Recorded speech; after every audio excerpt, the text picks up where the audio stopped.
At some point in this process, you stop forcing. You're not trying to control every thought. You're not trying to feel a certain way all the time. You're not constantly correcting yourself. And for the most part, that feels better, lighter, more natural, less exhausting. But then something unexpected happens.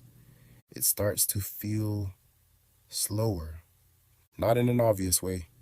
Nothing feels blocked, nothing feels wrong, but there's a subtle sense that things aren't moving as quickly as you thought they would.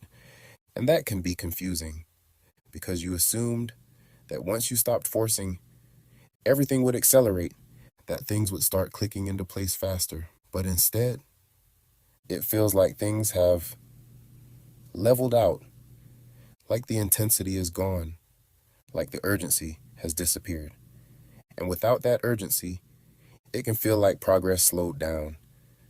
But what you're actually experiencing is a change in how you perceive time.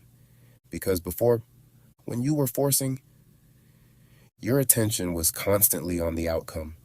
You were checking, thinking about it, measuring progress, looking for movement. And when your attention is locked onto something like that, time feels very active, very noticeable. Even if nothing is actually happening faster, it feels like something is always in motion because you're constantly focused on it. But when you stop forcing, your attention shifts. You're no longer tracking every moment. You're not measuring progress the same way. You're not watching for changes. So now, time doesn't feel as active. It feels quieter, less eventful. And that quietness can be misinterpreted as slowness. But it's not slower. You're just not monitoring it anymore. Let me show you what this looks like. Before, you might have thought about your situation multiple times throughout the day, checking where things stood, wondering when something would change, trying to feel aligned, and because of that, it felt like something was always happening, even if it wasn't. Now, you go longer periods of time without thinking about it at all. You're focused on what you're doing. You're moving through your day. You're not constantly bringing your attention back to it. And because of that, there are fewer moments where it feels like progress is happening. But that doesn't mean progress stopped. It means your attention is no longer creating the illusion of constant movement. Here's another way this shows up. When you were forcing, there was urgency, and urgency creates a sense of speed, even if that speed isn't real. It feels like something needs to happen soon. So everything feels heightened, accelerated. But when urgency drops, that sense of speed disappears with it.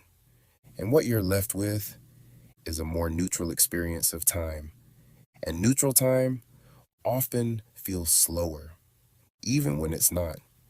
This is where people start to doubt, not because anything actually changed, but because the feeling of speed is gone. So they think, was I closer before? Did I slow this down? Do I need to do something again? And that's where the temptation to go back to forcing comes in. Because forcing felt like movement. It felt like you were doing something. It created a sense of control. But that sense of control was tied to attention, not actual progress. And going back to that doesn't speed anything up. It just makes time feel louder again. So if things feel slower right now, look at what actually changed. Not in your circumstances, but in your attention. You're not tracking things the same way. You're not measuring progress the same way. You're not creating that constant sense of motion in your mind. And without that, time feels different, quieter, more spaced out. But that's not a problem.